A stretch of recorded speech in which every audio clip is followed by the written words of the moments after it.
I'm talking today to Anne O'Keefe. Anne is a UK-based solution-focused therapist and Rune expert. Hi, Anne. How are you?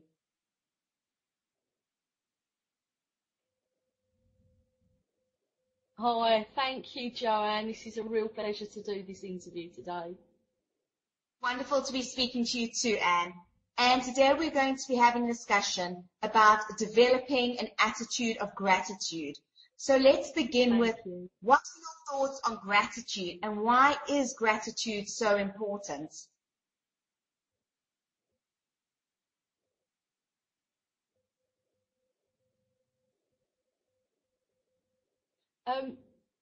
What I really love about developing an attitude of gratitude is that it really enriches all parts of your life, from physical, emotional, mental and spiritual.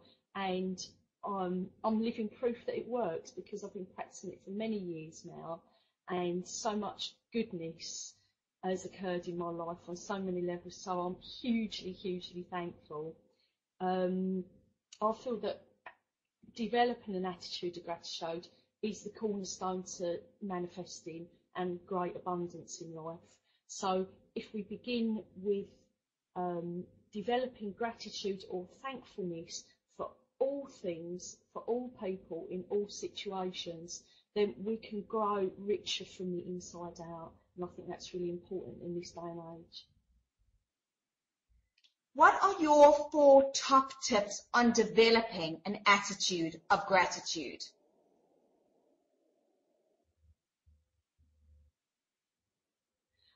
I feel that the first one would be to notice what is around you. Start with the simple things like be thankful for the weather when you look out the window. Be thankful if you live in a home and you have a comfortable bed and food in the cupboards. Be thankful for warmth and running water. Start noticing the small things in life, in your everyday life. Make it really simple and achievable. You know, someone smiling at you in the street, or the sun is shining, or that you drink a nice coffee in the morning. Anything, but start noticing it and being thankful for it. That's my first top tip. The other one is actually saying the words thank you and meaning it. I.e., if you open a door for someone, or if you serve someone, or if you're speaking with someone on the telephone, you know, really say thank you and mean it, because that makes you feel good and it makes the other person feel good. The other top tip I've got is to breathe. Now, I know that we're all breathing, obviously, because we're alive, but to actually take a few moments in our day to take some deep breaths and be thankful that we are alive. And there's many shows and gratitude talks I've done where the most commonest thing that people say they're grateful for is they're grateful to be alive. So enjoy our breath, be grateful for our breath. And also it's good to write anything down that we're grateful for, whether that's first thing in the morning or last thing at night, whether that's on our smartphones or on our computers or on using pen and paper. To really write things down, and then we can review and reflect this maybe at times in our life which could be maybe difficult or challenging, and then when we'll really have to dig deep in our gratitude tanks. So there's some of my sort of basic top tips, and they work, and I know lots of people who practice them and they work. And tell me a little bit about gratitude and its association with well-being.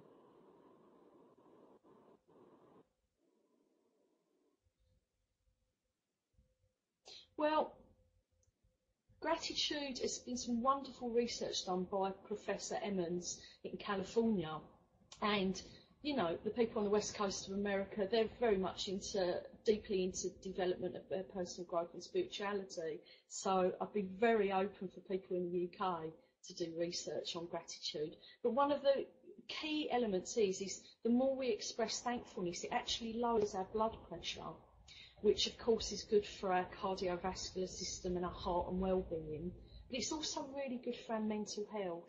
And the Charity Mind have discovered that, you know, over our lifetime, maybe 1 in 4 people in the UK can suffer from a mental health illness. So that's someone we know, whether that's a friend, a neighbour, a relative.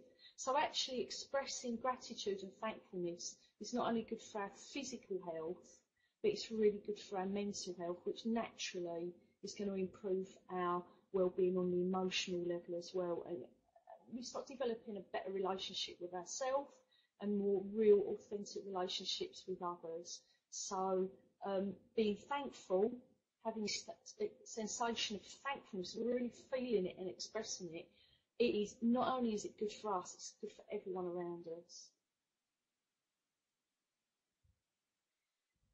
Do you think a gratitude journal is a good idea? And how exactly does a gratitude journal work? Yes, I do. A gratitude journal, again, it can be good old-fashioned pen and paper, which I definitely have myself. But sometimes it's not always possible. I've definitely worked with people that have got dyslexia, or even young people that might not even want to write all the time.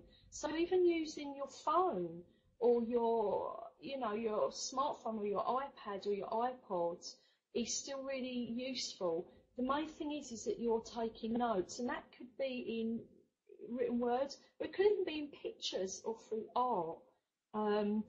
But one of the ways it is to literally, you can keep it like a diary, so day to day, so you can reflect on it.